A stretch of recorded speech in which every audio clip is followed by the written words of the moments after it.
but we're good people. What we have long needed is a government which reflects the values and goodness of the American people.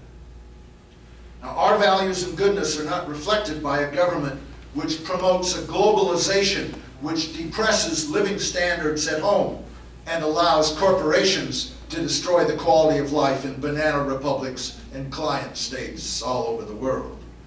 The WTO, the IMF, and the World Bank have caused untold suffering.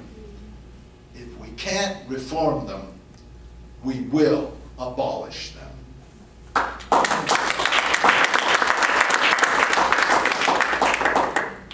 I've ordered the cancellation of the Security and Prosperity Partnership, or North American Union, abandonment of plans for a NAFTA superhighway, which would have put nearly all American longshoremen and truckers out of work, and suspension of NAFTA until Mexico gives its workers union rights, protections for safety, health, and the environment, and wages at least matching the U.S. federal minimum wage.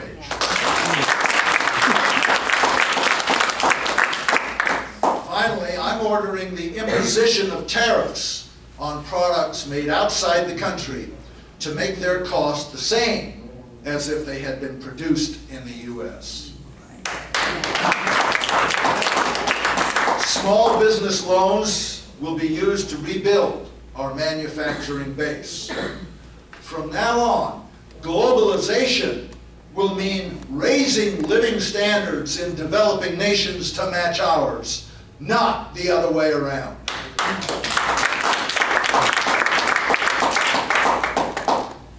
Our values and goodness are not reflected by a system in which all our personal income taxes go to pay interest on a staggering national debt created out of thin air.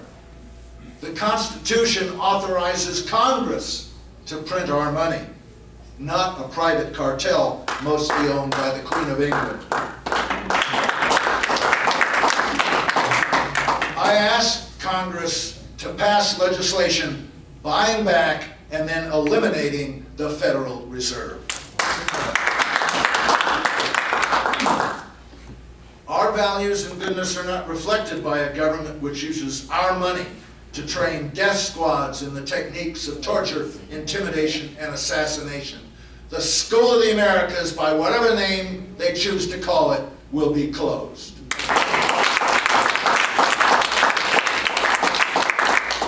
As Commander-in-Chief, I have ordered that the students presently attending the school be shown the movies Romero and Panama Deception and then sent home.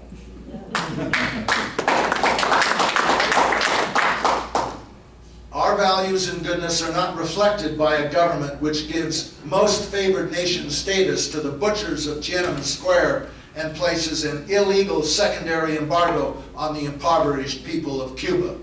The embargo of Cuba must end, and it just did.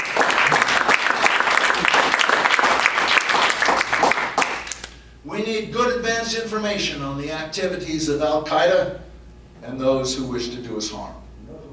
But our values and goodness are not reflected by, and our security is not enhanced by, an organization which promotes instability, insurrection, tyranny, torture, terrorism, murder, and war around the world in our name and with our money. If the CIA won't stick to gathering intelligence, I will abolish it.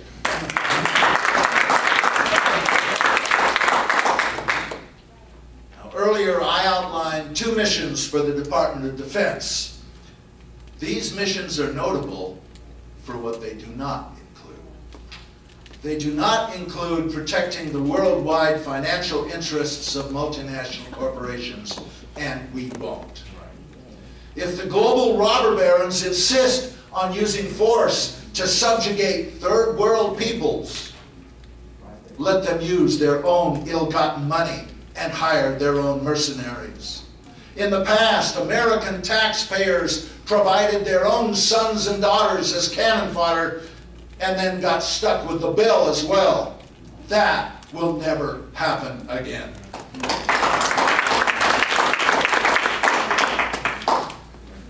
values and goodness are not reflected by a government which sends its working class youth around the world to kill the sons and daughters of working people in other countries. Our values and goodness are not reflected by sending our children to the Middle East to kill Arabs so the oil companies can profit from selling the oil under other people's sand, making us the target of terrorists. No more Iraqs. No more Kosovos. No more El Salvadors. These are not isolated incidents of stupidity. They're part of a long, bloody history of foreign policy being conducted for the financial interest of the wealthy few. It is a new form of colonialism. It violates our Constitution. It endangers our national security. It mortgages our future. It sacrifices our future. It must stop. And it just did.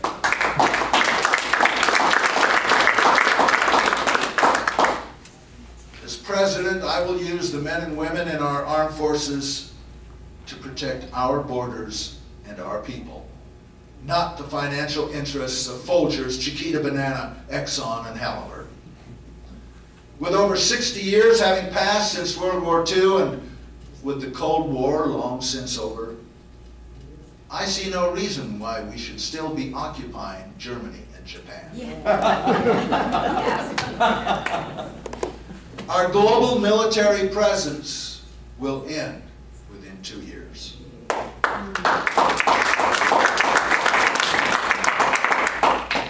This is not isolationism. It is common sense. It is in the security interest of our people, and it is obeying our Constitution for a change.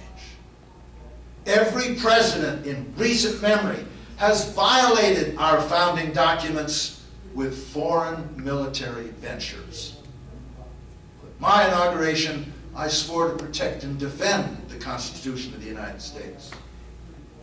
So did they. But lip service isn't enough. We must treat the Constitution as if it mattered. And I intend to do just that.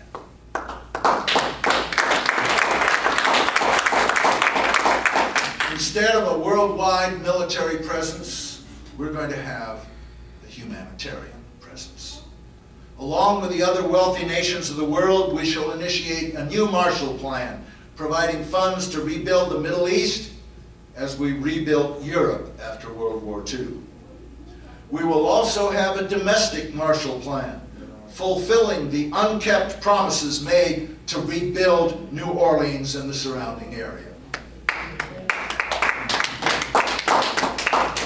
In addition, we will take the lead in complete debt forgiveness for the poorest nations, starting with those in Africa.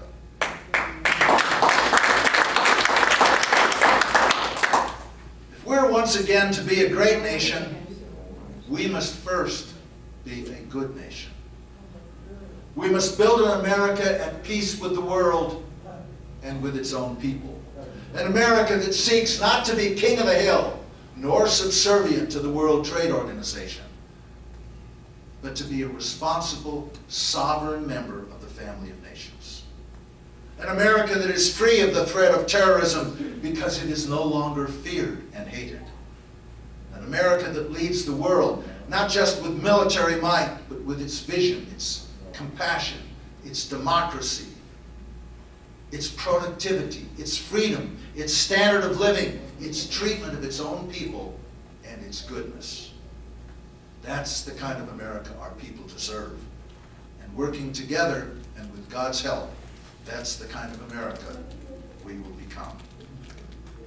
Once again, God has richly blessed America by making our inevitable second revolution a nonviolent one.